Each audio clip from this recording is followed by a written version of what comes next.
கர்நாடக மாநிலம் ஹாசன் மாவட்டம் ஹொசகொப்பளு கிராமத்தைச் சேர்ந்தவர் பிரீத்தி. 38 வயதான இவர் ஹாசனில் உள்ள ஒரு ஆயத்த ஆடை நிறுவனத்தில் வேலை பார்த்து வந்துள்ளார். இவருக்கு திருமணமாகி சுந்தரேஷ் என்ற கணவரும் 2 குழந்தைகளும் உள்ளனர். சுந்தரேஷ் ஆட்டோ ஓட்டுநராக உள்ளார். சென்ற வாரம் ஞாயிற்றுக்கிழமை அன்று பிரீத்தி தோழி ஒருவரை சந்திக்கச் செல்வதாக கூறிவிட்டு சென்றுள்ளார்.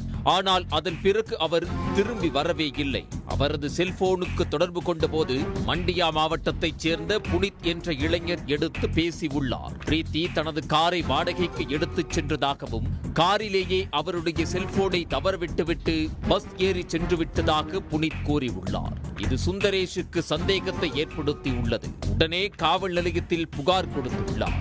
இச்சம்பவம் தொடர்பாக வழக்கு பதிவு செய்த போலீசார் புனித்திடமிருந்தே விசாரணையை தொடங்கி இருக்கிறார்கள். அப்போதுதான் புனித்தே பிரீத்தியை அடித்து கொலை செய்த பயங்கரம் தெரிய வந்துள்ளது.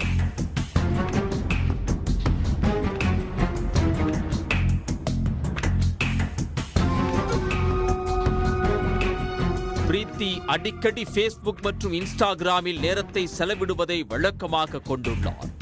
கடந்த 19ஆம் தேதி வியாழக்கிழமை இரவு வழக்கம் போல ஃபேஸ்புக்கில் மூழ்கி இருந்துள்ளார். அப்போது புனித்தின் புரோஃபைலை பார்த்துள்ளார்.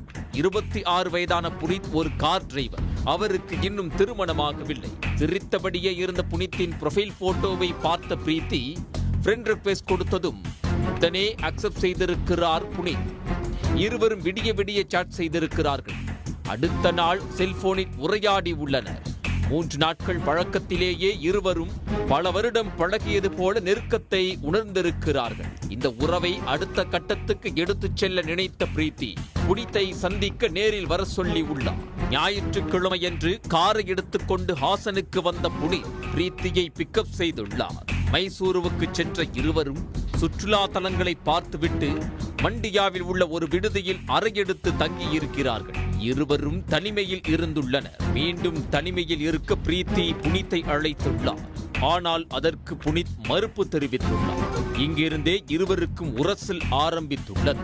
அறையை காலி செய்துவிட்டு அங்கிருந்து கிளம்பிய பிரீத்தியும் புனித்தும் கேஆர்பேட்டை அருகே உள்ள கத்தரக்கட்டை வனப்பகுதிக்கு சென்றுள்ளனர். அங்கு மீண்டும் தனிமையில் இருக்க புனித்தை பிரீத்தி அழைத்துள்ளார். அப்போதும் புனித் மறுத்திருக்கிறார். இதனால் பிரீத்தி புனித்தை கேலி செய்துள்ளார். பிரீத்தியின் சிரிப்பு புனித்துக்கு ஆத்திரத்தை ஏற்படுத்தியுள்ளது. கீழே கிடந்த கல்லை எடுத்து பிரீத்தியின் தலையில் கடுமையாக தாக்கியுள்ளார். இதில் பலத்த காயமடைந்த பிரீத்தி இரத்த வெள்ளத்தில் நிலை குலைந்து சம்பவ இடத்திலேயே துடிதுடித்து இறந்து போயுள்ளார். பிறகு சடலத்தை காரில் ஏற்றிச் சென்று